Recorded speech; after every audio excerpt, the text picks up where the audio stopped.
Bismillahirrahmanirrahim. Assalamualaikum warahmatullahi wabarakatuh. Selamat pagi. Salam sejahtera bagi kita sekalian. Shalom, salve, Om Swastiastu, Namo Buddhaya, salam kebajikan.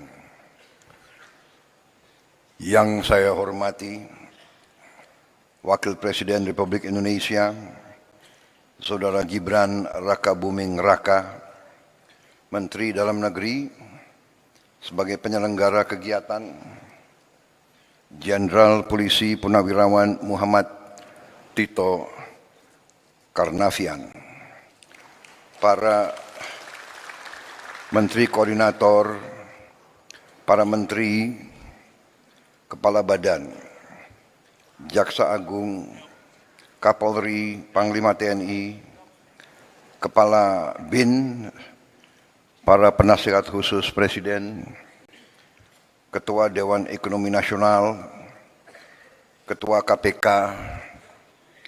para Wakil Menteri, Wakil Kepala Badan, dan seluruh anggota Kabinet Merah Putih yang hadir. Yang saya hormati dan saya banggakan, seluruh kepala daerah setanah air yang hadir, para gubernur, para wakil gubernur, para bupati, para wakil bupati, para wali kota, para wakil wali kota, dari seluruh penjuru tanah air yang hadir pada siang hari ini. Para pimpinan DPRD tingkat provinsi, pimpinan DPRD tingkat kabupaten dan kota, DPR Papua dan DPR Aceh yang saya hormati, para eselon 1, kementerian dan lembaga, para Panglima Kodam, Komandan Kodairal, Panglima Kodau, para Kapolda, Kajati dan Kabinda dari seluruh tanah air yang hadir, para Komandan Korem, Komandan Lanal, Pangkalan TNI AL, Komandan Lanut, Pangkalan TNI AU, Komandan Kodim, Kapolres dan Kajari dari seluruh Indonesia yang saya hormati dan saya banggakan. Para Kepala Badan Pusat Statistik tingkat provinsi dan kabupaten kota yang saya hormati dan sebagainya. Yang saya hormati seluruh pimpinan instansi tingkat provinsi dan kabupaten kota, para hadirin undangan serta rekan-rekan pers dan media yang hadir.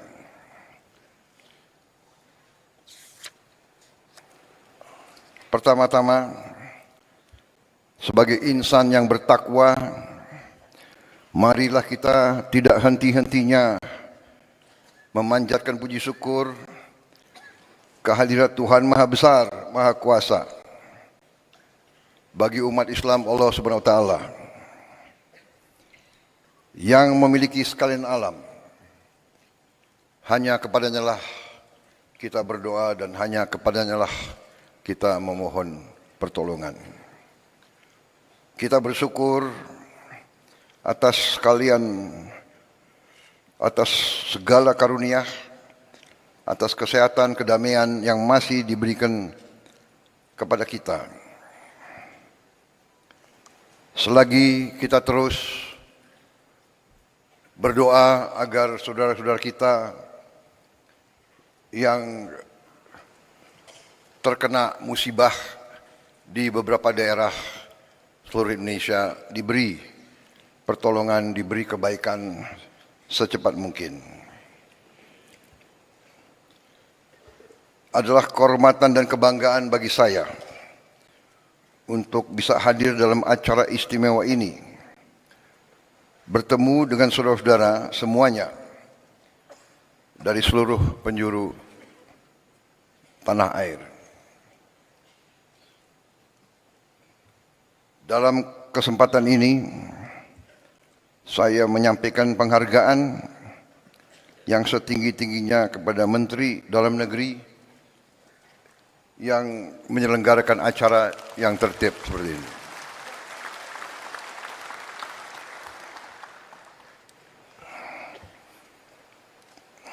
Hati saya bergetar melihat, mendengar dan merasakan semangat saudara-saudara sekalian.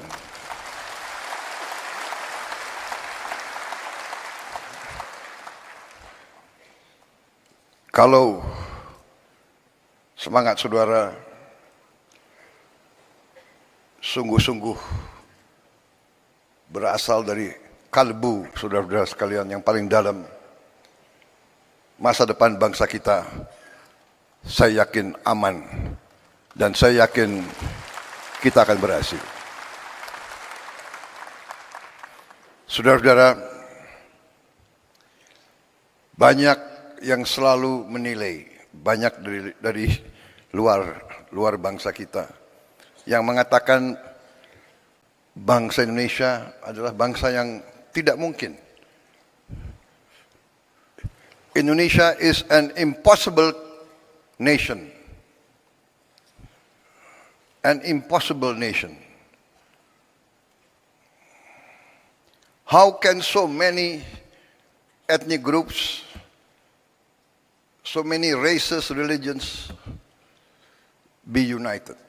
Mereka tidak bisa membayangkan bagaimana negara yang sekian banyak suku bangsa, kelompok etnis, sekian ras, sekian agama besar, ratusan bahasa, bisa berkumpul, bisa bersatu, bisa mengejar cita-cita dalam suatu kerangka negara kesatuan. Mereka tidak bisa bayangkan.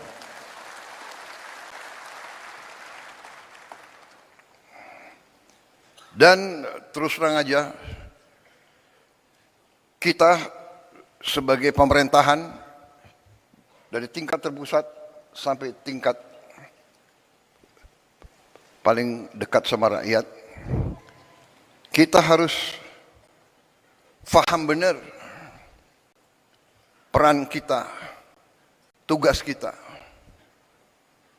sebagai pemerintahan, sebagai pimpinan rakyat.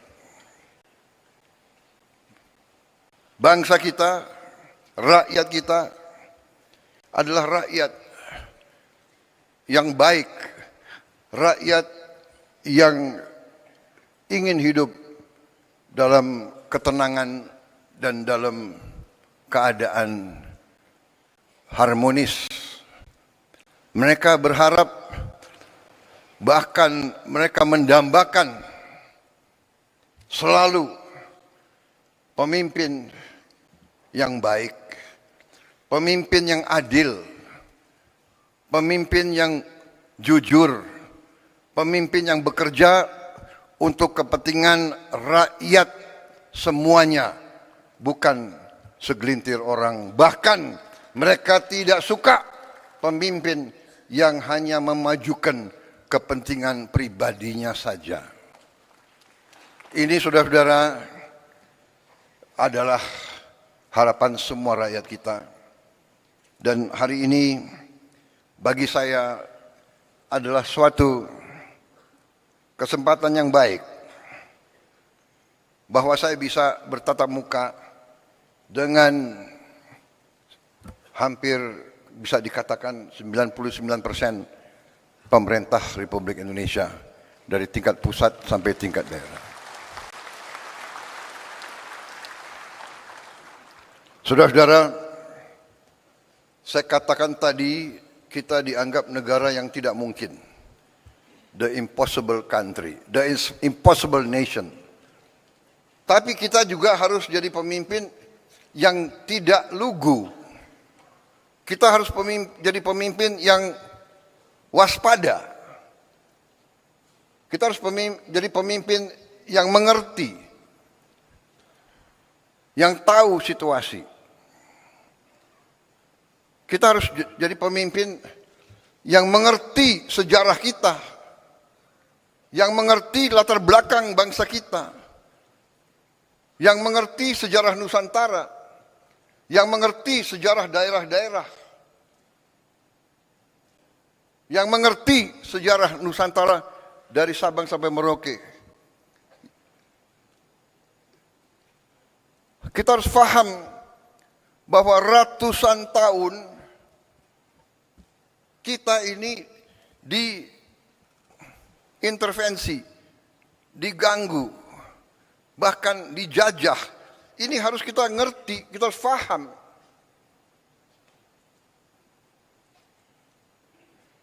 Mereka yang melupakan sejarah akan dihukum oleh sejarah. Mereka yang melupakan sejarah akan terbelit dalam kesalahan-kesalahan yang dilakukan di masa lalu. Kenapa saya mengatakan itu, saudara-saudara? Karena kita mendapat kesempatan hari ini, kita dapat kesempatan untuk melihat bagaimana dunia sebenarnya. Kita melihat sekarang negara-negara besar yang mengajarkan kita untuk demokrasi, untuk hak asasi manusia, untuk the rule of law, untuk menjaga lingkungan hidup. Merekalah yang melanggar apa yang mereka ajarkan.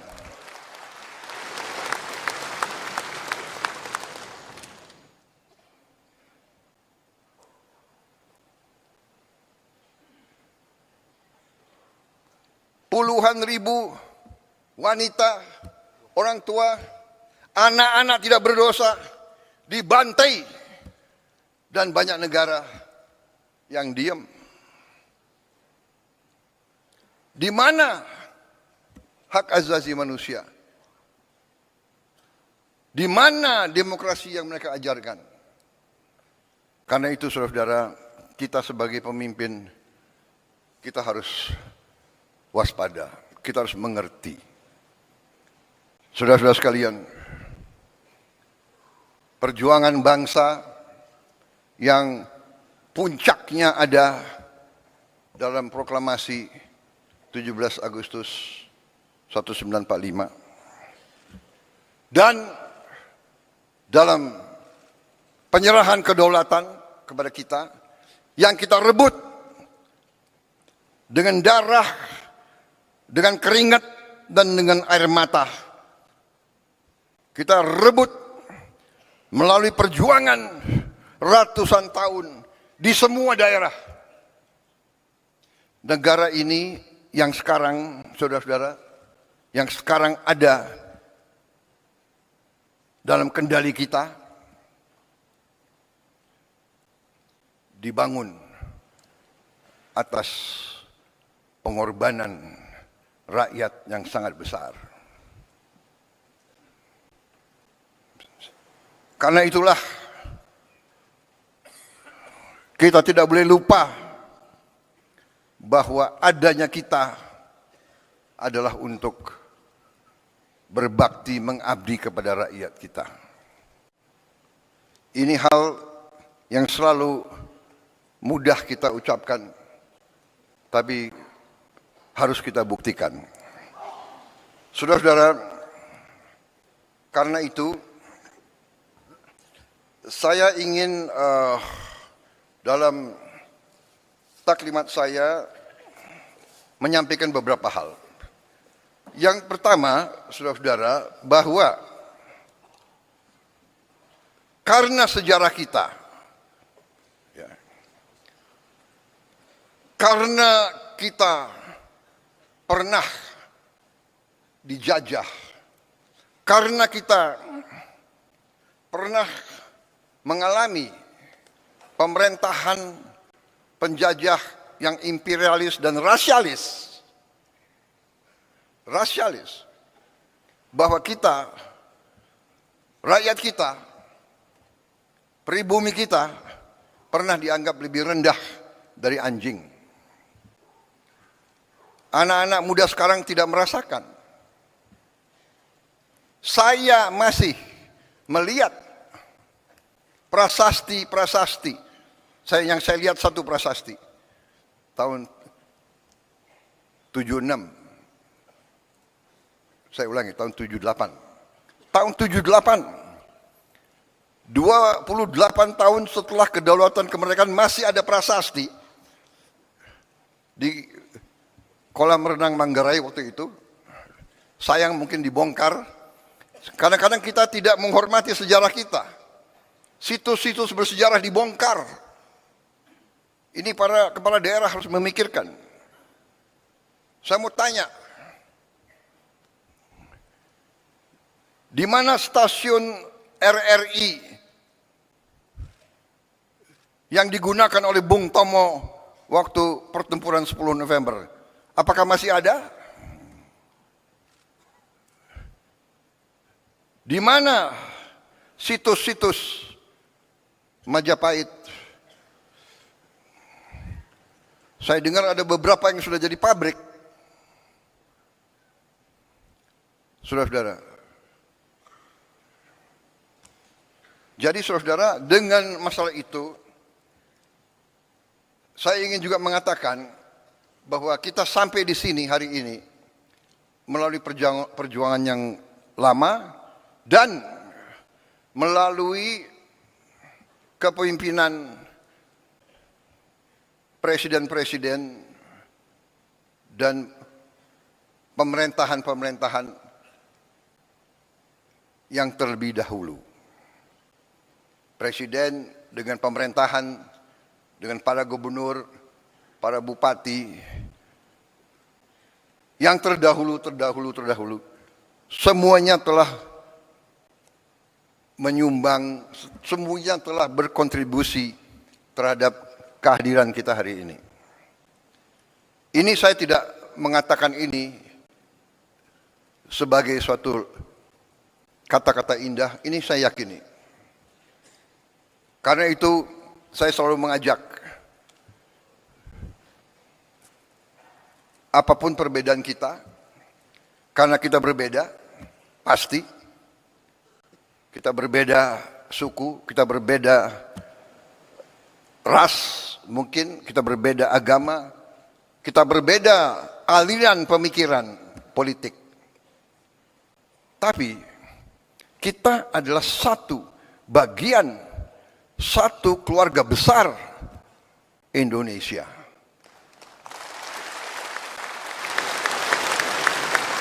Dan kita bersyukur,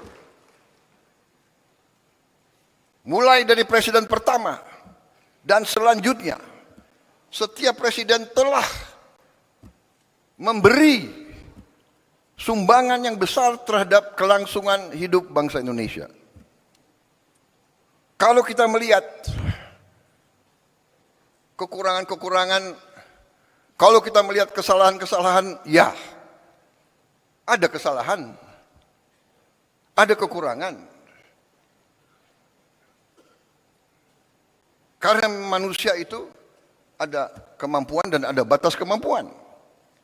Tetapi kalau kita lihat, sekali lagi, kalau kita belajar sejarah, kita lihat konteks. Bagaimana Bung Karno, Bung Hatta, dan pemimpin-pemimpin kita begitu menerima kedaulatan pemerintahan, begitu dihantam oleh pemberontakan, oleh kudeta, macam-macam. Ada angkatan perang Ratu Adil dipimpin oleh Westerling. Beberapa hari, 2 minggu setelah penyerahan kedaulatan, terjadi usaha pembunuhan presiden, wakil presiden, perdana menteri kita, dan pimpinan-pimpinan kita. 2 minggu dan seterusnya muncul.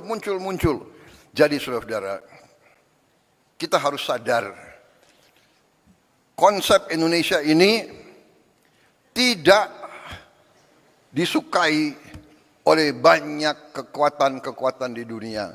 Dan kita terbuka saja. Mungkin beberapa kekuatan-kekuatan yang dekat sama kita. Karena itu saudara-saudara, bahwa dari mulai presiden pertama, kita Indonesia, tapi seluruh dunia berada di tengah perang ideologi besar. Perang ideologi besar di dunia, di mana dunia dipecah menjadi blok. Ada blok komunis dan blok anti komunis. Blok, bisa dikatakan blok demokrasi atau blok kapitalis. Ini kenyataan. Jadi Indonesia, kita harus sadar bahwa kita tidak hidup sendiri. Perang Ukraina akan berpengaruh kepada kita.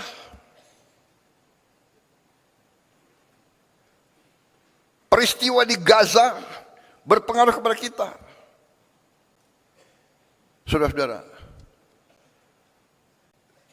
Jadi saudara-saudara, ini yang saya ingin sampaikan ke seluruh barisan pemerintahan. Marilah kita waspada. Marilah kita mengerti tantangan-tantangan yang ada di dunia ini. Saudara-saudara, saya baru pulang dari Eropa. Saya ketemu tokoh-tokoh dunia. Saya hadir di Davos. Puluhan kepala negara hadir. Hampir semua merisaukan pecahnya perang dunia ketiga. Kita di sini menghadapi tantangan, ya, perubahan iklim mengakibatkan kita menerima banyak bencana dan sebagainya. Tapi sekarang di tingkat dunia mengkhawatirkan akan terjadi perang dunia ketiga. Saudara-saudara, ada simulasi. Kalau terjadi perang dunia ketiga, nuklir, kita yang tidak terlibat saja pasti kena. Kita akan kena partikel-partikel radioaktif. Mungkin ikan-ikan kita nanti akan terkontaminasi semua. Akan terjadi nuclear winter. Karena debunya akan menutup matahari. Dan menutup mataharinya tidak 1 tahun, tidak 2 tahun, tidak 3 tahun. Para ahli mengatakan bisa winternya itu puluhan tahun. Ini yang dibicarakan di dunia. Karena itu saya jalankan sebagai mandataris meneruskan warisan pendiri-pendiri bangsa kita. Saya menjalankan politik luar negeri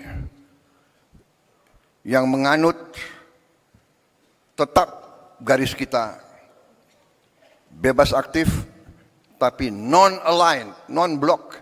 Kita tidak akan ikut fakta militer manapun.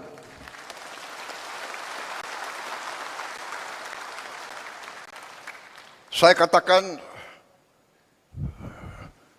filosofi luar negeri saya adalah 1000 kawan terlalu sedikit, 1 lawan terlalu banyak.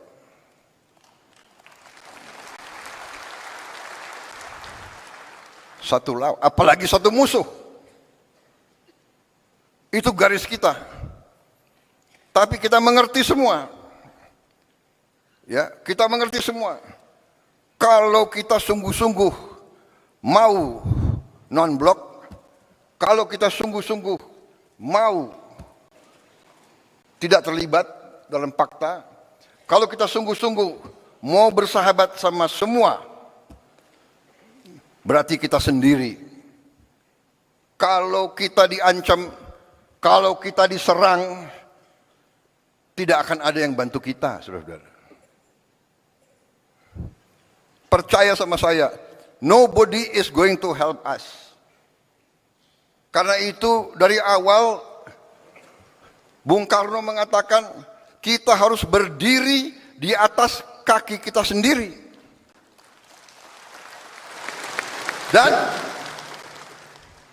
Panglima Besar kita yang pertama, Panglima Besar Sudirman mengajarkan kepada kita harus percaya kepada kekuatan kita sendiri.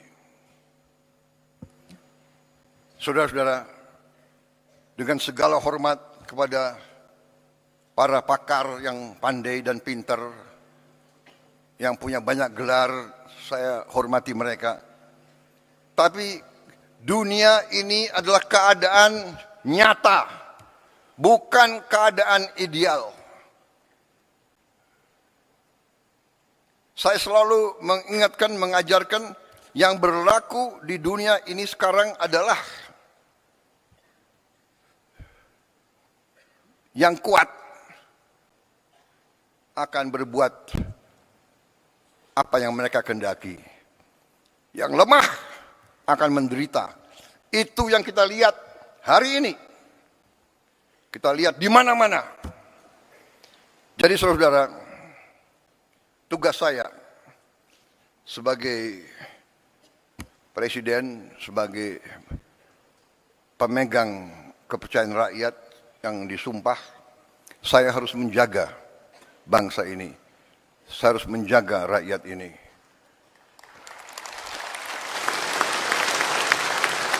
Kadang-kadang gampang untuk kita bilang, gampang kita ngomong.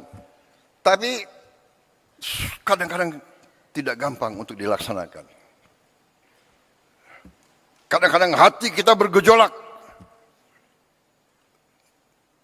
Tapi kita harus senyum. Karena kita sudah memilih akan baik sama semua. Untuk melindungi rakyat kita. Kita tidak bisa emosional. Kita tidak bisa terlalu idealis. Karena yang berlaku adalah dunia nyata, saudara-saudara. Karena kita tidak mau perang, kita harus siap untuk perang. Kita tidak niat mengancam siapa, tapi selalu mereka ganggu kita. Kenapa, saudara-saudara? Karena Indonesia, Nusantara kita, semua pulau-pulau kita adalah kaya dengan sumber daya alam yang luar biasa. Karena inilah negara-negara Eropa ratusan tahun ke kita. Negara-negara di utara ke kita. Mereka ke kita ratusan tahun, Belanda, Portugis, Spanyol, Prancis, Inggris, Jepang, Mongol. Mereka ke sini bukan untuk wisata.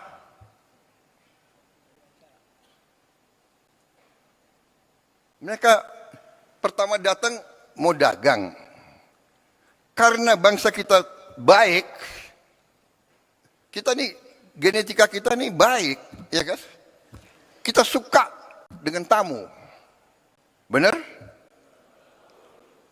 Suka dengan tamu. Semua suku, kalau kedatangan tamu, diterima dengan baik. Walaupun rakyat kita miskin, tamu datang diterima dengan baik. Kalau hanya bisa kasih nasi pakai garam, itu dikasih. Presiden Singapura yang sekarang pernah cerita sama saya, waktu dia masa muda, dia sama istrinya keliling di Sumatera, di Sulawesi Selatan. Karena waktu masih muda, mereka apa itu? Backpacker ya, backpacking. Jadi naik bus, numpang.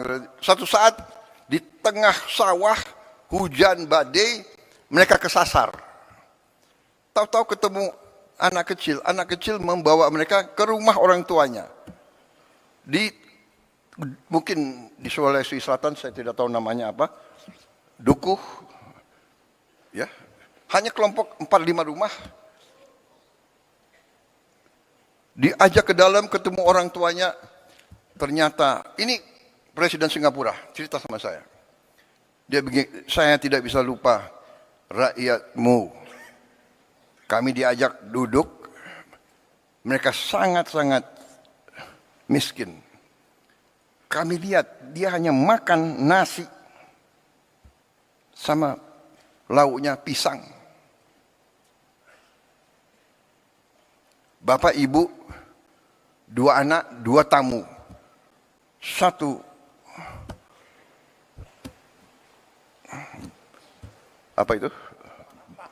Satu tampang beras, nasi, dengan pisang. Itu dibagi ke tamu dulu. Ini sifat bangsa kita.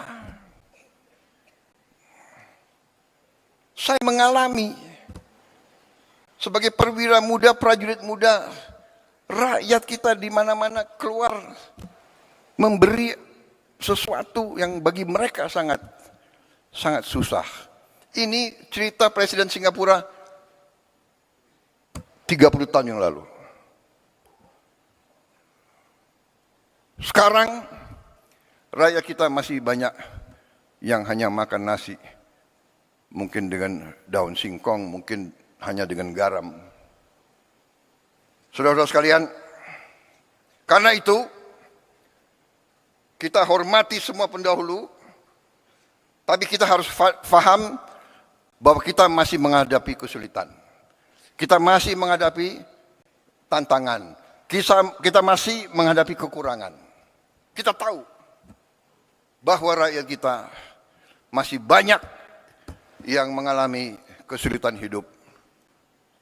Sekarang para ahli ekonomi, ya, ada istilah desil 1, desil 2, desil 3, desil 4 dan sebagainya. Dan kita ini kadang-kadang takut bicara apa adanya. Nggak mau kita mengakui. Kita nggak mau bilang miskin, nggak enak. Prasejahtera.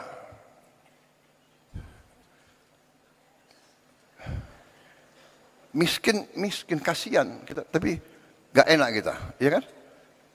Prasejahtera. Habis itu ada istilah lagi, apa itu? Bahasa Inggrisnya, the aspiring middle class. Jadi orang yang berusaha naik ke middle class. Dia berusaha naik, berarti dia belum sampai kan?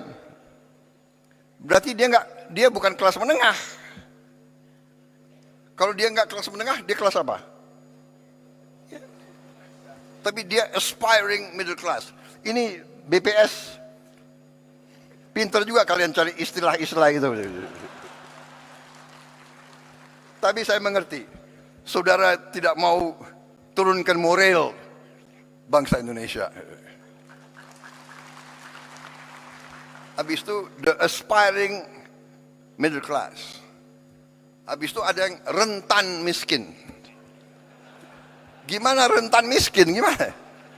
Iya kan? Rentan miskin. Habis itu miskin, baru sangat miskin. Saudara-saudara, kita harus berjuang bersama-sama, semua unsur, semua tingkatan, semua latar belakang, semua partai manapun, kita harus bersatu. Kita harus berjuang menghilangkan kemiskinan dari bumi Indonesia. Kita tidak boleh menyerah. Kita tidak boleh takut dengan kesulitan. Kita tidak boleh mengatakan, aduh, apa bisa, apa mampu. Karena di sini banyak kelompok. Ada kelompok-kelompok, apa bisa, apa mampu. Selalu menimbulkan keraguan-raguan. Ini orang Indonesia atau orang apa ini? Saya bingung. Ini wartawan masih ada ya? Baik,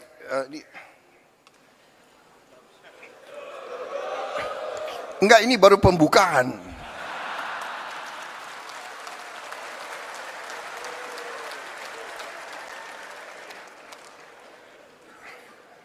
Saya belum sampai ke halaman pertama, belum selesai. Jadi saudara-saudara, ya, kita tidak boleh menyerah sebelum bertanding.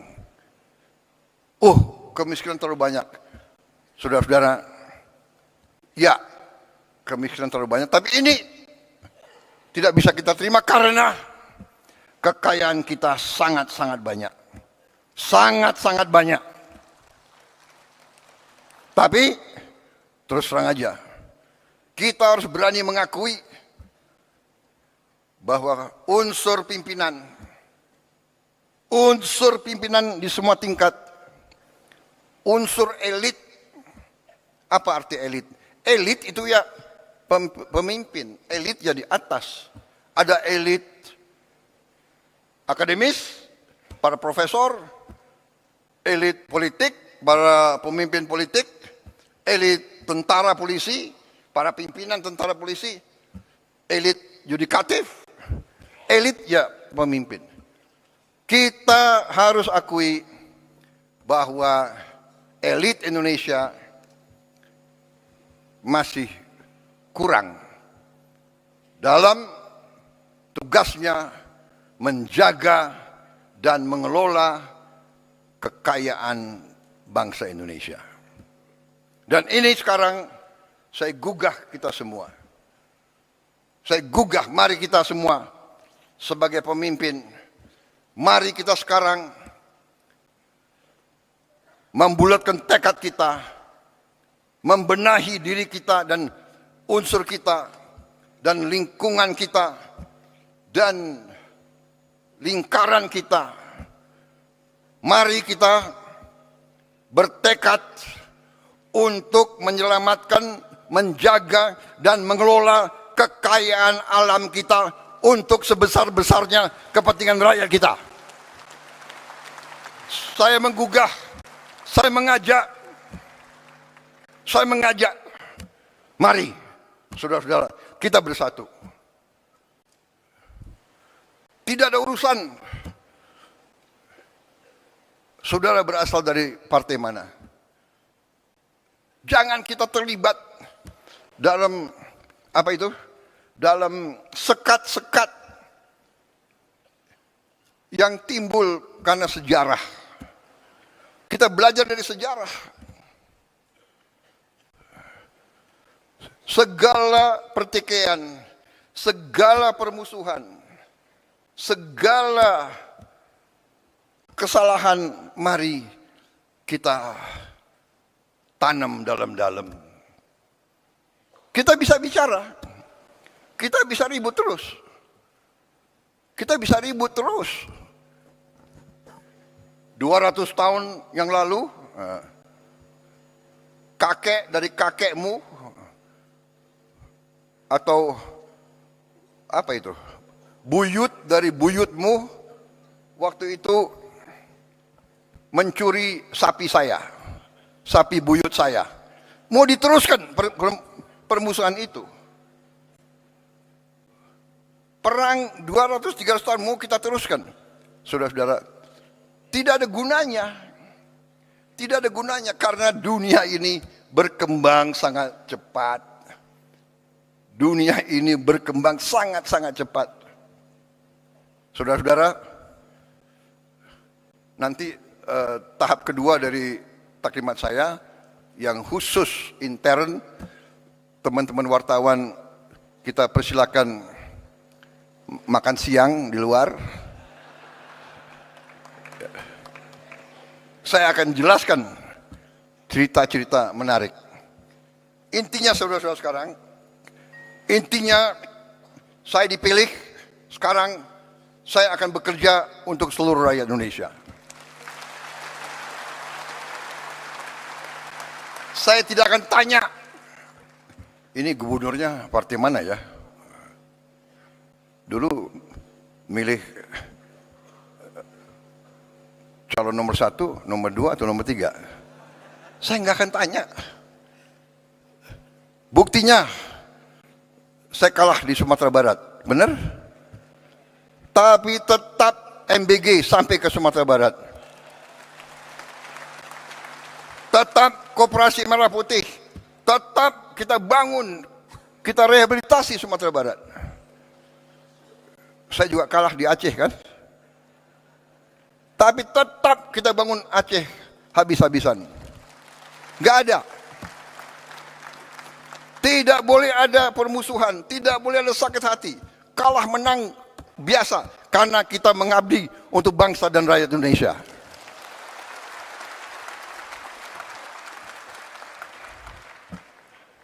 Saya nggak tanya, Pak Bursa, kau partai mana? Kan nggak saya tanya. Nggak saya tanya kan? Tetap saya dukung beliau. Benar. Karena istrimu kan Gerindra. Tapi saya nggak tanya dia. Saya nggak tanya dia. Kebetulan istrinya Gerindra. Nggak ada urusan saya. Kalau Gerindra brengsek, Gerindra pun saya tangkap. Saudara-saudara. Ya? Jangan macam-macam. Nggak ada itu. Kita semua bergerak. Jadi persaingan, pertandingan ya pertandingan. Kalau ada pemilihan harus ada pemilihan. 2 calon, 3 calon, 5 calon, nggak apa-apa, bagus. Tapi begitu selesai, sudahlah kerja. Nah ini yang saya tawarkan. Ayo bekerja untuk rakyat. Pak Pram dari PDIP. Tapi tetap saya akan dukung sebagai gubernur DKI. Karena tugas saya, kewajiban saya adalah seluruh rakyat Indonesia, termasuk rakyat DKI.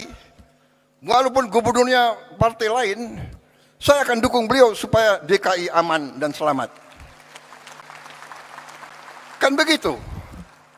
Nanti 2029 ya terserah. Iya kan, gak apa-apa. Gak apa-apa, benar. Jadi saudara-saudara, saya sedikit jelaskan ya.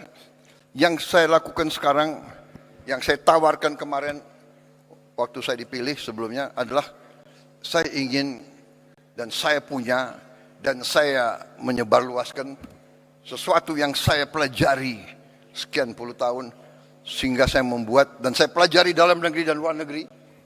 Saya keliling, kawan-kawan saya banyak. Saya keliling. Tiap kali saya satu negara, walaupun saya nggak berkuasa dulu, saya datang ke Pak Mahathir. Waktu dia lagi kuat-kuatnya, Pak Mahathir, bagaimana Bapak menghadapi korupsi? Saya tanya, Pak, yang mengganjal saya sebagai patriot Indonesia adalah korupsi yang terlalu banyak di Indonesia. Bagaimana Bapak menghandle? Dia kasih pelajaran, dia kasih tips-tipsnya. Dia bilang, you bisa atasi korupsi hanya melalui pendidikan. Pendidikan begitu vital. Habis itu saya ketemu pemimpin di Thailand, saya tanya. Saya ketemu pemimpin di mana-mana. Sehingga saya membuat satu strategi yang sudah ada di buku, yaitu saya beri nama strategi transformasi bangsa. Jadi kita mau menjadi negara maju modern. Ya.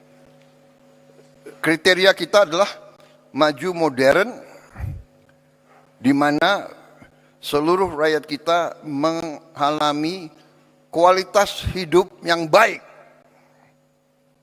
Kita tidak bermimpi untuk menjadi high income country. Kita tidak bermimpi kita mau hidup seperti Norwegia atau Kanada, atau kita hanya mau supaya semua rakyat kita hidup, kualitas hidupnya baik. Artinya makan harus cukup sehat, kesehatannya harus dijamin, anak-anaknya harus sekolah dengan baik, dia punya penghasilan yang cukup. Dan inilah strategi yang kita buat, ya, yang saya sebut 8 misi dari Asta Cita, 17 program prioritas, dan program hasil terbaik cepat. Ya. Dan saudara-saudara, dari itu, ya, kalau bisa saya ringkas, lebih sederhana, yaitu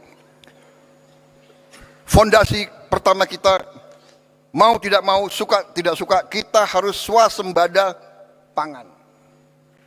Swasembada pangan. Tidak ada alternatif. Kalau kita mau merdeka, kalau kita mau sejahtera, kita harus jamin produksi pangan. Sehingga pangan bisa dinikmati oleh seluruh rakyat kita. Swasembada pangan adalah syarat, itu adalah pilar yang utama dari strategi yang saya tawarkan dan saya jalankan sekarang.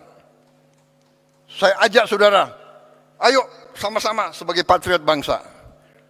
Tapi kalau kau tidak mau ikut saya tetap jalan terus. Karena saya bertekad Indonesia harus mampu mencapai kemerdekaan yang sejati. Kemudian swasembada energi. Harus. Nanti ada kelompok, apa bisa? Bisa. Kita sudah hitung. Kita punya kelebihan-kelebihan luar biasa. Kenapa kelapa sawit bagi saya katakan itu miracle crop. It is a miracle crop. Ada kelompok nyinyir, kenapa kelapa sawit? Ya kan? Loh, Prabowo mau bikin kelapa sawit. Ya, untuk rakyat Indonesia. Karena kelapa sawit itu tidak hanya untuk minyak goreng. Saya ke dunia, keliling-keliling, hampir semua pemimpin negara minta ke saya, kami mohon Indonesia, tolong supply kelapa sawit, CPO. Saya ke Mesir, saya ke Pakistan, saya ke Rusia, saya ke Belarus, di mana-mana, tolong kelapa sawit, tolong. Artinya, it's a very strategic commodity. Karena dari kelapa sawit kita bisa punya puluhan derivatif. Cat dinding dari butuh kelapa sawit. Makanan, roti harus pakai minyak kelapa sawit. Dan nanti minyak kelapa. Dan sebagainya, dan sebagainya, dan sebagainya. Sabun. Berapa miliar rakyat dunia harus mandi tiap hari. Kecuali yang malas mandi.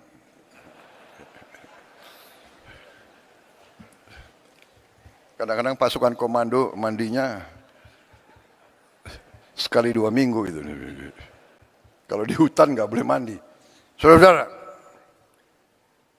tapi yang lebih utama kelapa sawit, dari kelapa sawit kita bisa bikin solar. Jadi kita nanti biodiesel, biosolar itu akan membuat kita bebas dari ketergantungan luar. Ya, yang mau pakai bensin terus silakan. Ya, orang kaya bayar aja, nggak apa-apa, harga dunia. Tapi rakyat kita bisa hidup dengan solar. Pesawat terbang, aftur, kita nanti produsen aftur bisa yang terbesar di dunia. Aftur.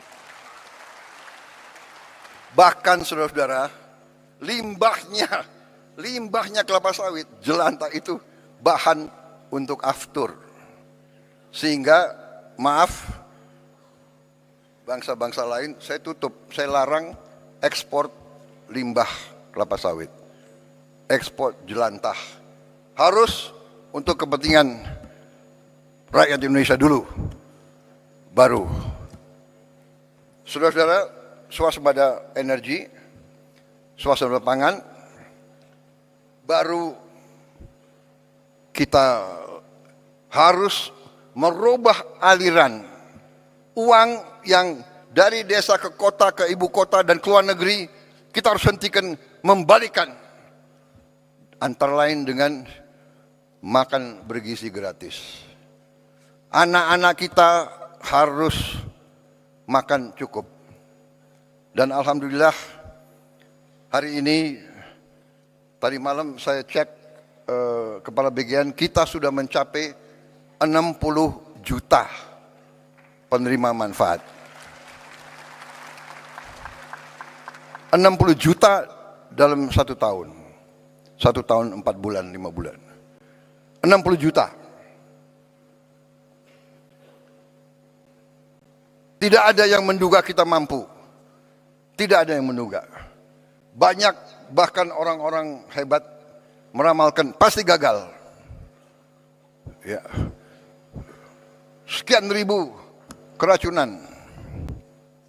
Kita makan di restoran paling mahal aja di Jakarta ada yang keracunan. Kalau kita jumlahkan berapa ribu yang keracunan dibandingkan berapa miliar makanan yang sudah kita bagi, statistiknya adalah 0,008 atau 7. Artinya apa? Artinya 99,99 usaha MBG harus dinyatakan berhasil.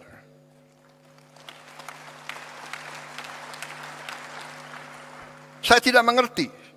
Ya, mungkin dasarnya adalah menganggap lawan politik apa saja dibuat harus diserang, harus dijelek-jelekan. Ya, inilah usaha kita untuk menjelaskan. Tetapi saya hanya ingin beritahu saudara-saudara, saya baru 1 hari yang lalu,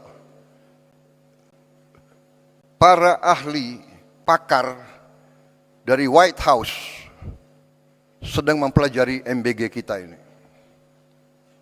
Sedang mempelajari MBG kita sendiri. 3 bulan, 4 bulan yang lalu saya terima rombongan dari Rockefeller Institute datang ke saya dan dia mengatakan makan bergizi gratis itu adalah investasi yang terbaik yang bisa dilakukan oleh suatu negara.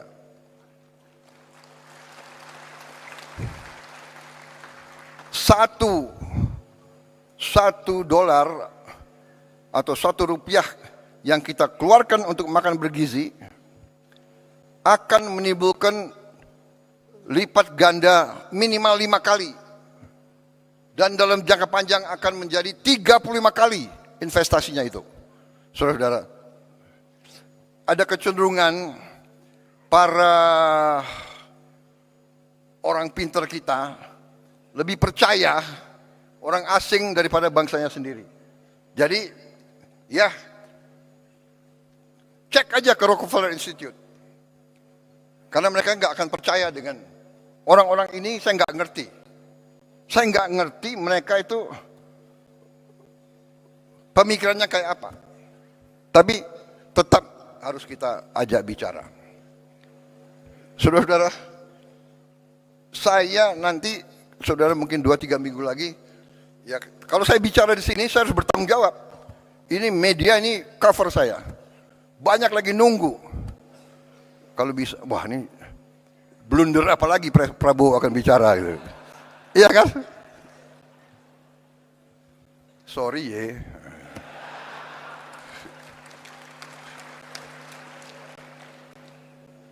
Saya kaget sendiri.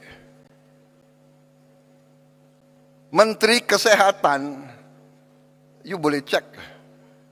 Kan ini direkam. Secretary of Health dari Amerika Serikat, saya dapat berita, ingin jumpa dengan saya, ingin bertanya tentang MBG. Saudara-saudara.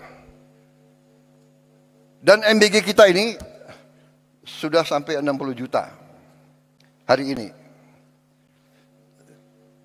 Kita akan mencapai 82 juta paling lambat Desember 2026. Paling lambat.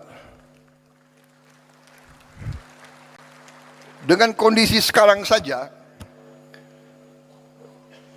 hari ini MBG telah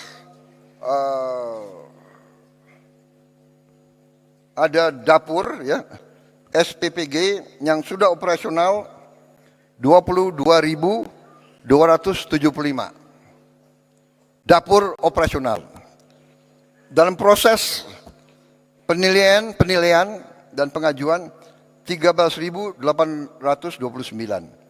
Dengan 22.000 saja sekarang kita sudah menciptakan lapangan kerja 1 juta. 22.000 kali 50 orang. Yang digaji tiap hari. Sudah kita ciptakan lapangan kerja 1 juta. Dan 22.000 dapur itu membutuhkan pemasok. Pemasok tomat, wortel, sayur, telur, ikan, ayam, daging, dan sebagainya. Di tiap desa, tiap dapur menimbulkan pemasok bisa sampai 10, bisa sampai 20 orang. Itu nanti di ujungnya kalau kita sampai 82 juta, kita akan menciptakan 3 sampai 5 juta lapangan kerja. Saudara-saudara. Kita semua faham rakyat kita butuh pekerjaan. Tapi kalau kita teriak, kita mencela, menghardik, ya, nggak akan tercipta. Saya buktikan kepada saudara-saudara, Prabowo Subianto sebagai Presiden Republik Indonesia, saya telah menghasilkan sekarang 1 juta lapangan kerja. Hanya dari MBG. Dan ada tuduhan untuk menjelekkan kita sebagai bangsa. Jadi begini ya, kalau saudara tidak suka dengan 2-3 orang, jangan merusak seluruh bangsa. Kalau tidak suka sama Prabowo, silahkan. 2029 bertarung.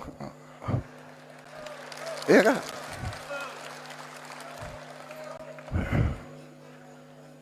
Sedikit-sedikit mau demo. Demo boleh. Tapi dia tidak berharap demo, dia berharap kerusuhan. Dan kerusuhan itu mencelakakan bangsa dan negara. Saudara-saudara. Kerusuhan mencelakakan bangsa dan negara. Bakar-bakar, bom molotov, saya katakan itu membahayakan. Itu pidana. Saya tidak ragu-ragu. Kalau demo silakan, tapi mau bagaimana mau demo? Kamu 5.000 kali demo, tidak akan ada satu pabrik dibuka. Jadi kelompok-kelompok ini sadar atau tidak sadar, saya yakin mereka dikendalikan oleh kekuatan asing. Yakin saya. Yakin saya dan saya punya bukti.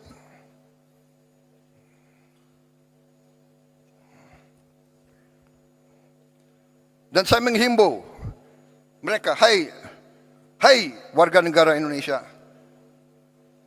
apakah kau tidak kasihan sama rakyatmu?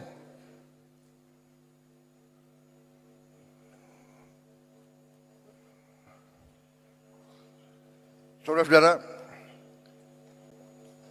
saya tadi sudah tayangkan capaian-capaian kita, dan capaian-capaian ini real, bukan omon-omon.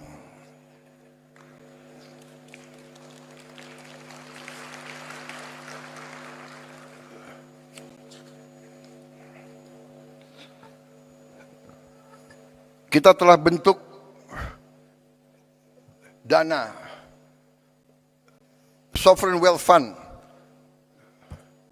Saya telah menghimpun semua kekuatan milik negara dalam satu manajemen, satu pengelolaan yang nilainya adalah 1 triliun US dollar. Terus lengkapnya adalah 1040 miliar dolar aset under management. Saudara-saudara, tadinya terpecah-pecah dalam 1040 perusahaan. Bayangkan nggak? Siapa yang bisa manage 1000 perusahaan? Ini akal-akalan. Saya katakan, pimpinan-pimpinan BUMN yang dulu harus bertanggung jawab. Jangan enak-enak kau. Siap-siap kau dipanggil kejaksaan.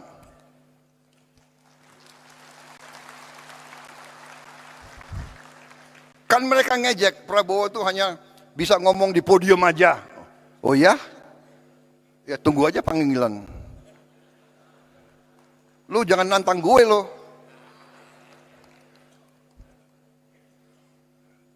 Saya hanya takut sama rakyat Indonesia dan Tuhan Maha Besar. Saya hanya takut itu. Dan kita semuanya harusnya itu. Saudara-saudara, sudahlah.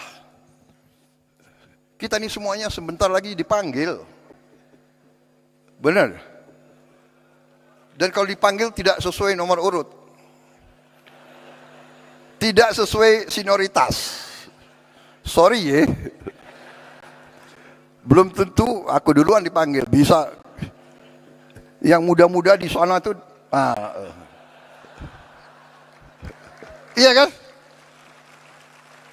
Jadi lebih baik berbuat kebaikan, lebih baik membela rakyat, lebih mulia, saudara-saudara. Pasti nggak benar. Saudara-saudara, saya paling kasihan kalau saya lihat ada tokoh atau kawan atau siapa yang diborgel, ya kan?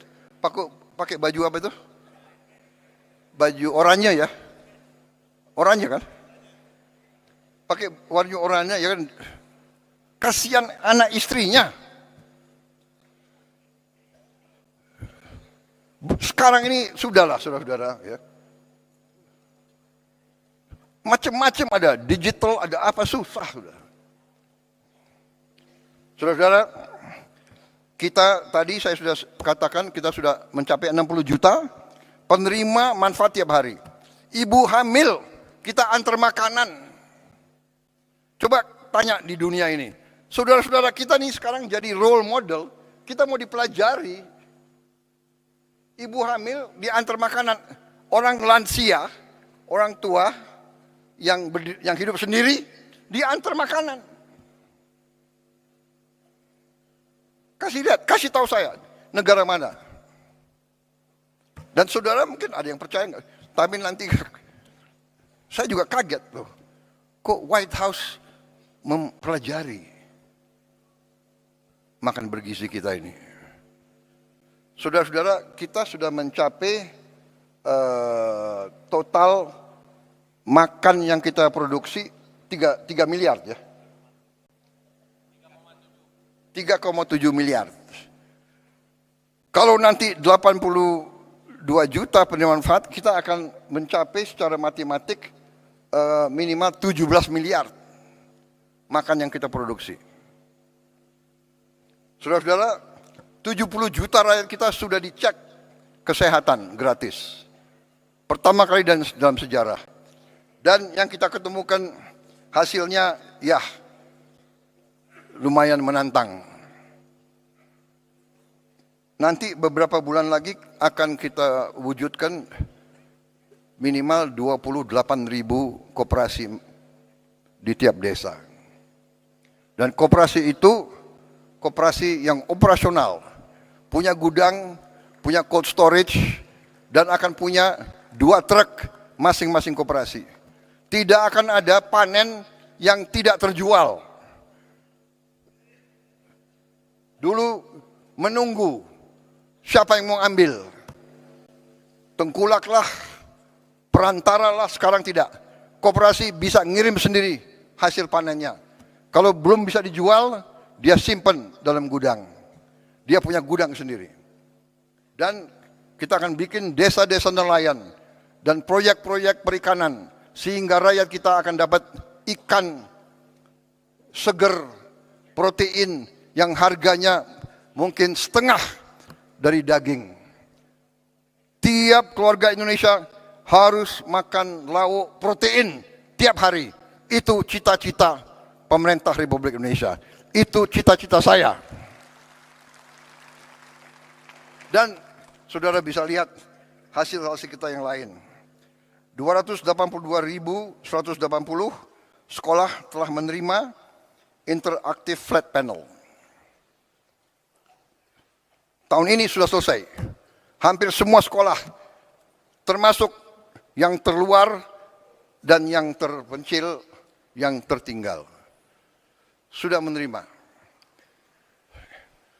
Di pulau-pulau terpencil, di gunung-gunung tertinggi, mereka sudah punya panel interaktif. Kemarin di Aceh dan di beberapa bagian ada yang rusak karena banjir, kita akan ganti segera. Tahun ini kita akan lengkapi, kita harap ini cukup untuk 1 kelas tiap sekolah. Tahun ini saya tujuannya adalah tiap sekolah minimal dapat 2 lagi, minimal. Sehingga nanti dapat 3 kelas. 3 ruang kelas. Mudah-mudahan 4 ruang kelas. Akhir 2008-2009, setiap ruang kelas di seluruh Indonesia akan punya interaktif digital panel. Artinya apa? Kita bisa mengajar dari Jakarta. Sekolah-sekolah yang gurunya kurang, yang guru matematiknya kurang, guru bahasa Inggris kurang, guru fisika, guru biologi, kita bisa menerima pengajaran dari pusat interaktif. Saya sebetulnya nanti ujungnya saya bisa lihat ruang kelas gurunya ada atau tidak.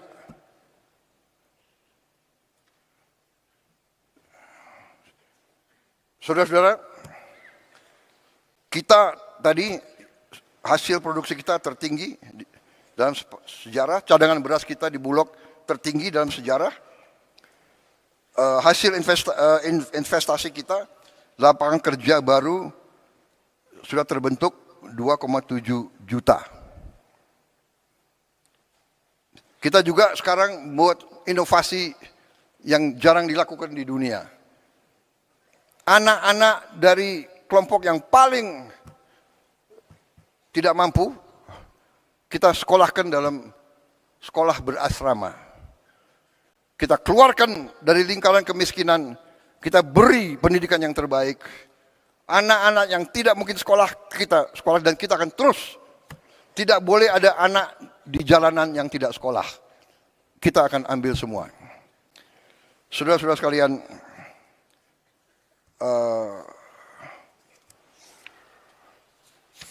saya kira sudah. Nanti yang salah satu program kita yang sangat strategis adalah kampung nelayan. Ada 12 juta kampung nelayan, kita akan modernisasi.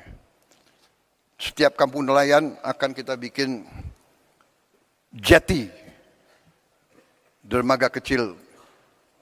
Kita juga beri pabrik es, kita juga beri cold storage, dan kita bantu kapal-kapal ikannya.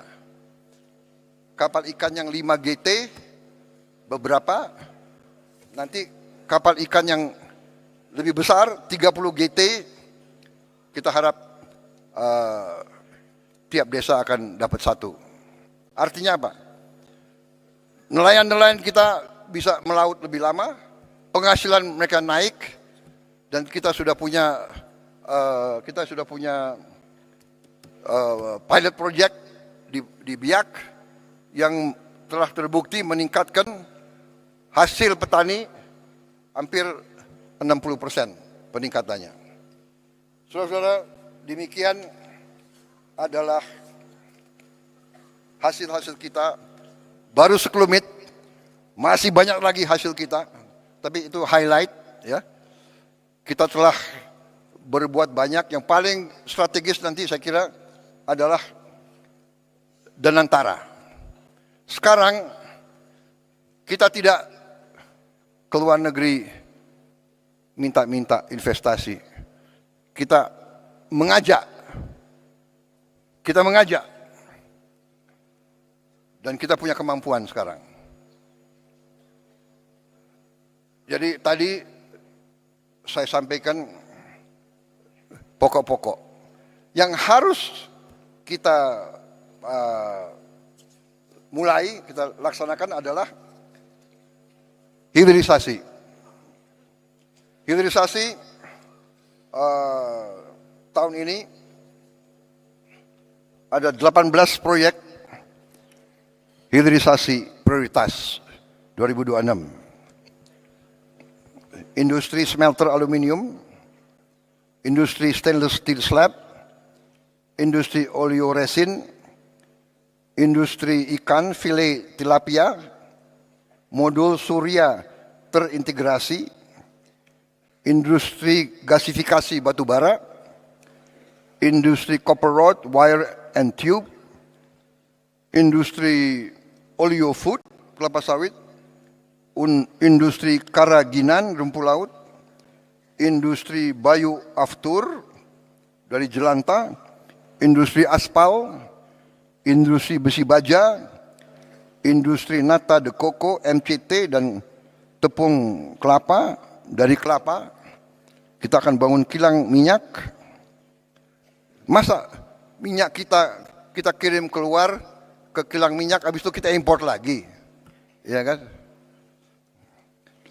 Industri mangan sulfat, industri chemical grade alumina, industri klor alkali plant, oil storage tanks.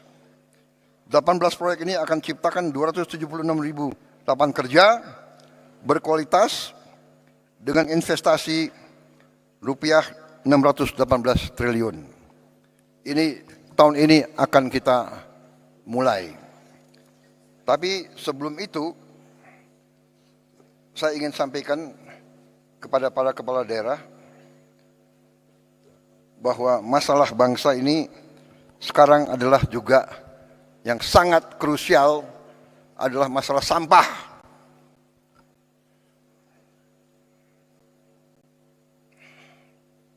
Sampah ini menjadi masalah. Diproyeksi hampir semua TPA sampah akan mengalami overcapacity pada tahun 2028, bahkan lebih cepat. Untuk itu, tahun ini kita akan buka 34 proyek pembangunan waste to energy di 34 kota. Ini saya minta groundbreaking berapa bulan ini dilaksanakan. Ini kita perkirakan 2 tahun lagi sudah berfungsi. Ini investasi cukup besar, totalnya itu hampir $3,5 miliar untuk 34 titik itu. Tetapi setelah saya lihat di beberapa kabupaten, saya yakin bahwa kota-kota kabupaten sudah juga mulai harus ada.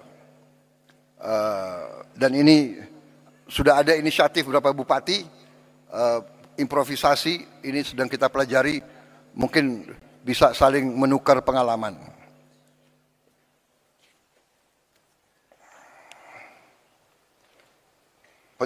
Penyelesaian masalah sampah, kita perlu kerjasama antara pemerintah pusat dan pemerintah daerah, tapi kita tidak boleh menunggu. Karena itu Bila perlu, demi kepentingan rakyat, pemerintah pusat yang akan memimpin. Saudara-saudara sekalian.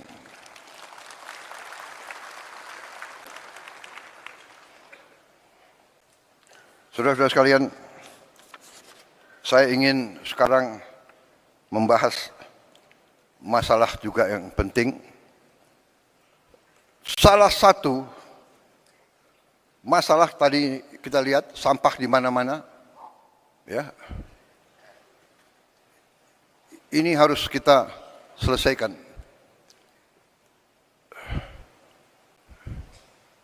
Ini tidak bisa dengan caci maki, teriak-teriak, mengejek, ya kan? Tidak bisa. Ini harus kerja benar. Realita. Ini realita. Saudara-saudara, salah satu yang kita mengerti, yang selalu kelompok itu, kita butuh lapangan kerja. Kita butuh lapangan kerja. Ada gap antara yang kaya dan miskin. Mengerti kita. Kita sudah mengerti masalahnya, ini kita sedang atasi. Saudara-saudara, salah satu adalah pariwisata. Pariwisata menyerap lapangan kerja paling banyak. Menyiapkannya juga paling cepat dan lebih murah dari yang lain-lain. Tapi saya menggugah saudara-saudara sekalian. Pariwisata, apakah turis mau datang melihat sampah? Indonesia indah, dia mau datang lihat kumuh. Dia mau ke Bali, pantai Bali kotor. Saya di Korea ketemu tokoh-tokoh di Korea, menteri-menteri, jenderal-jenderal. Kadang-kadang ya tentara dimanapun, dia nggak pakai basa-basi, bicaranya apa adanya. Dia ngomong ke saya, dia bilang, Your Excellency, I just came from Bali. Oh, Bali so dirty now. Bali not nice. Wah, tapi saya terima itu sebagai koreksi. Ya. Ini kita harus atasi bersama. Ini kalau nggak salah, sorry.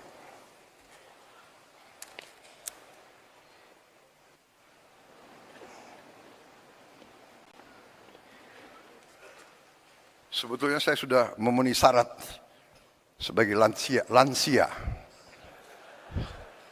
Jadi pakai kacamata nggak apa-apa ya. Nah, ini maaf ya, gubernur, bupati dari Bali ini real loh. Bali bulan Desember 2025. Ini pantai Bali. Bagaimana turis mau datang ke situ lihat sampah?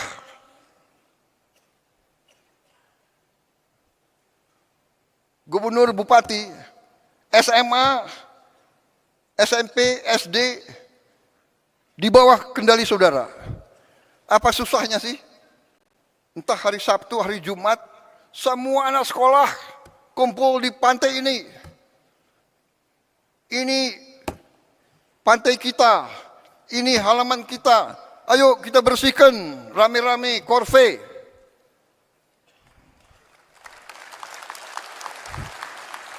Apa salahnya? Kalau bupati dan gubernur tidak bisa saya perintah, Dandim, Danrem, saya perintahkan kau, ya, gerakan anak buahmu, korve, tiap hari atau tiap berapa hari. Korve. Kepolisian, kerahkan korve.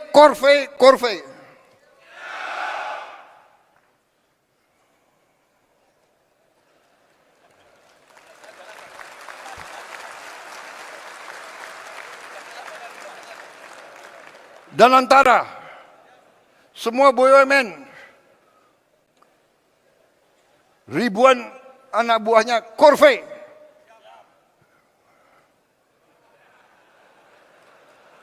Saya tidak mau lihat plastik atau sampah di sekitar kantor-kantor BUMN.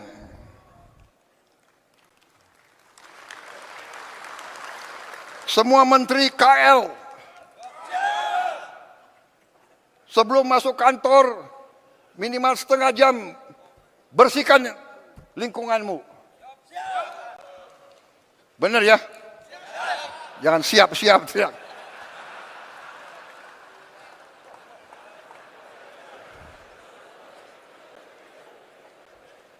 Minimal setengah jam pagi-pagi sebelum masuk kantor. Kalau perlu menteri yang mimpin. KL semua itu. Semua kantor. Ya. Kita ini sekarang harus menyatakan perang terhadap sampah.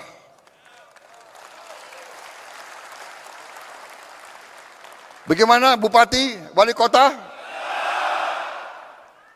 Ini untuk rakyat kita. Sampah itu bencana, sampah itu penyakit. Kita akan berbuat, kita akan dukung, saudara-saudara. Ya.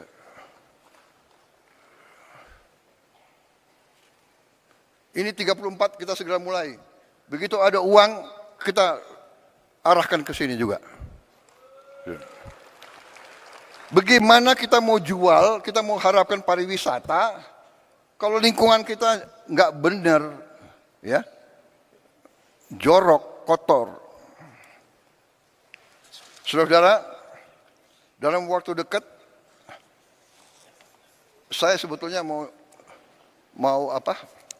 meluncing apa yang saya sebut Gerakan Indonesia Asri. Aman, sehat, resik, indah. Resik saya tanya artinya apa? Artinya bersih, tertib, dan sebagainya. Ini hanya suatu katakanlah nama, tapi wujudnya tadi, ya. Semua instansi pemerintahan harus memimpin korve. Anak sekolah nggak apa-apa. Pagi-pagi 10 menit, 15 menit, setengah jam. Kalau ratusan ribuan itu cepat itu. Ya, modalnya nanti apa? Modalnya gerobak-gerobak, truk-truk, sampah, dan sebagainya. Kemudian salah satu dalam rangka indah, saya lihat, saudara-saudara, semua kota kecamatan, hampir semua desa kita, sekarang maaf ya, terlalu banyak genteng dari seng. Seng ini panas untuk penghuni. Seng ini juga bekarat. Jadi tidak mungkin Indonesia indah kalau semua genteng dari seng. Maaf saya tidak tahu ini dari dulu industri aluminium dari mana ya. Maaf bikin yang lain-lain deh. Saya ingin semua atap Indonesia pakai genteng.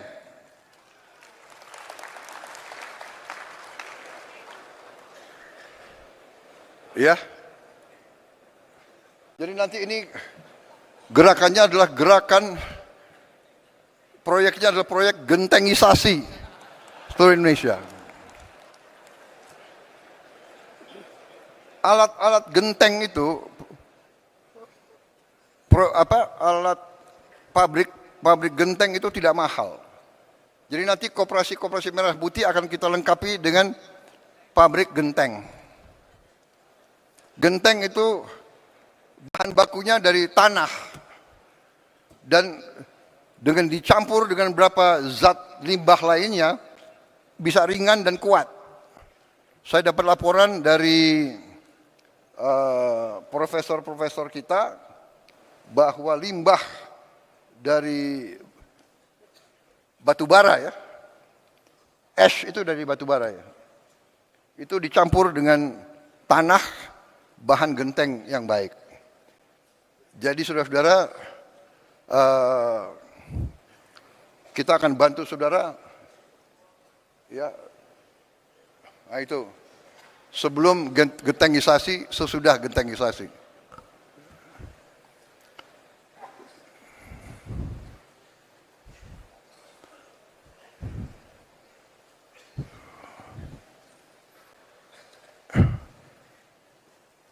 Ini serius ya. Bupati wali kota yang tidak mau kotanya indah, terserah.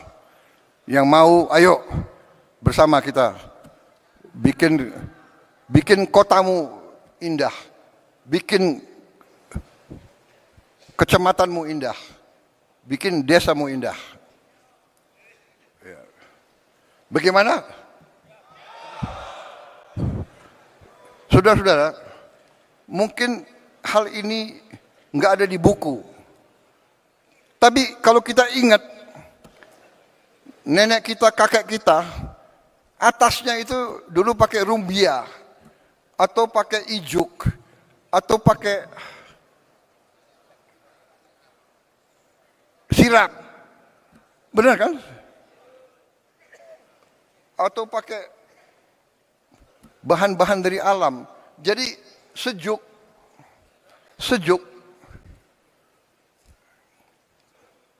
Dulu desa ibu saya di Minahasa itu pakai rumbia semua, sejuk. Sekarang seng. Jadi saudara-saudara, saya mengajak, ini sangat penting. Turis dari luar untuk apa didatang melihat seng berkarat? Karat itu lambang degenerasi.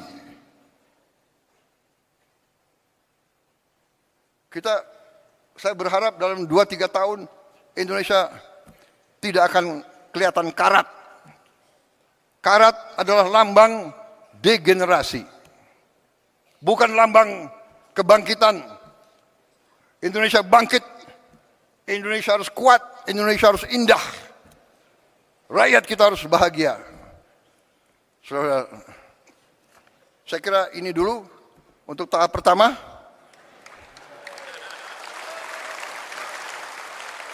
Waktu mungkin untuk Isyoma, ya. Nanti kembali saya kasih beberapa pengarahan yang mungkin khusus untuk para pemerintah saja.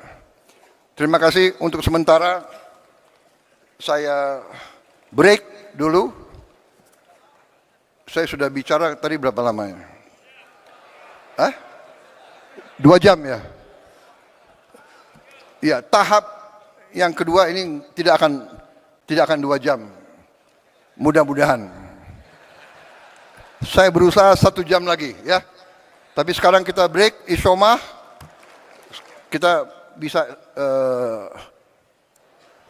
istirahat sebentar, nanti kita kembali lagi. Mendagri yang atur ya. Mendagri kemana nih?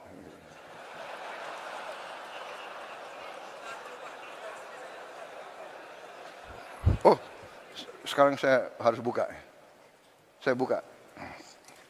Oh ya, ini ada. Pakai apa? Oh.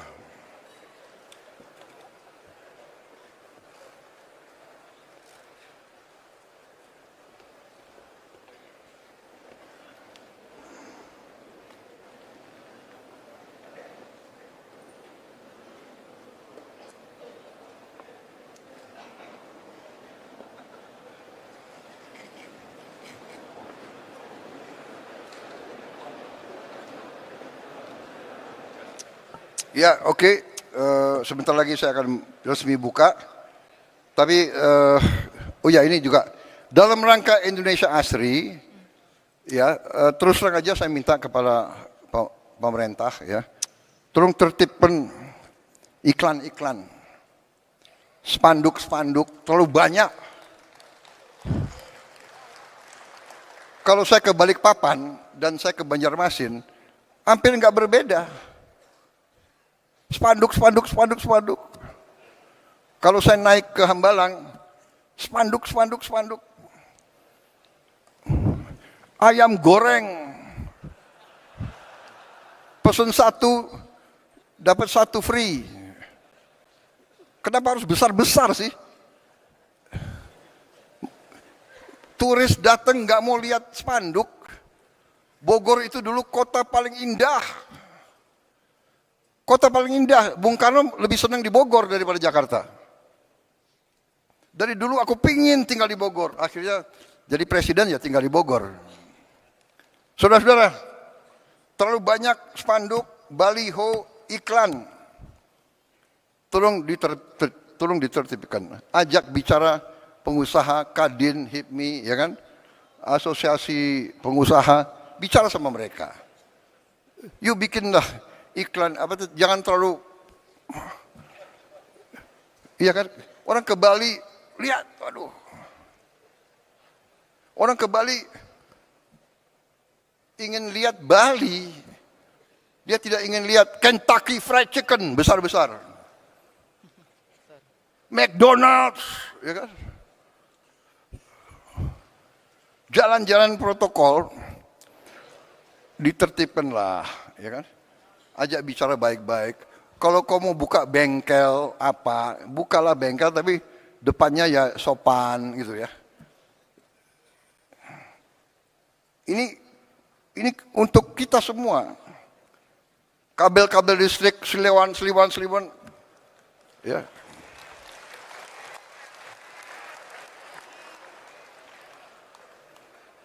Baik, ini saya dapat apa? Pointers dari staff. Seskap. Mohon izin Pak, wartawan masih di lokasi.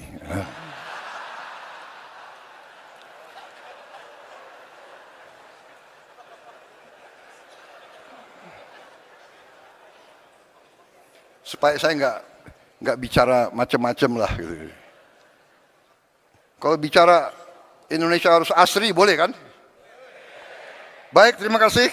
Kita break dengan mengucap Bismillahirrahmanirrahim. Pada pagi hari ini, Senin 2 Februari 2026, saya Prabowo Subianto, Presiden Republik Indonesia, dengan ini secara resmi saya nyatakan Rapat Koordinasi Nasional Pemerintah Pusat dan Daerah tahun 2026 secara resmi dibuka.